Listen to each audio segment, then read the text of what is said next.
soutiennent ce mouvement de grève parce que la retraite, on parle de régime universel, mais on voit que déjà certains régimes vont être préservés, d'ailleurs celui des sénateurs et des députés.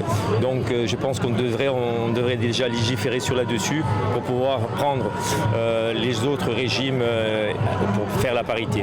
Si les gens ne continuent pas à se mobiliser, ça va être très difficile. Et surtout la tranche d'âge des 40 ans, c'est eux qui vont être le plus impactés parce qu'il faut se retrouver avec deux régimes. On ne sait pas si ça va durer encore longtemps, mais moi, si ce n'était du point de vue que du STC, je pense qu'on ferait une grève dure et illimitée dans le temps. On se fait mettre à l'amende. Les anciens ont réussi. À nous de le refaire.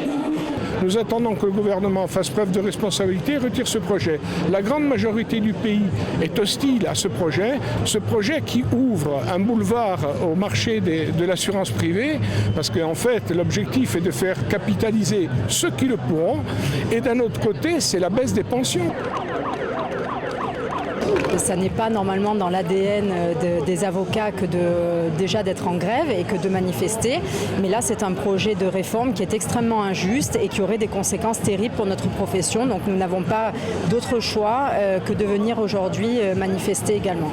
Pour l'instant, les discussions n'ont pas abouti. Nous n'avons pas obtenu de la part du gouvernement ce que nous demandons, c'est-à-dire le maintien de notre régime actuel, qui n'est pas un régime spécial, qui est un régime autonome. Donc ça fait toute la différence. C'est un régime qui s'autofinance, qui ne coûte pas un seul euro à l'État. J'ai lu le rapport de Levoy et effectivement pour un rapport qui fait je crois 142 pages, je trouve qu'il y a beaucoup de lacunes, beaucoup de carences et beaucoup de questions qui n'ont pas encore de réponse à l'heure d'aujourd'hui. Ce dont nous sommes sûrs également, c'est que si la réforme devait être menée à son terme, c'est condamner la profession d'avocat à une mort économique certaine.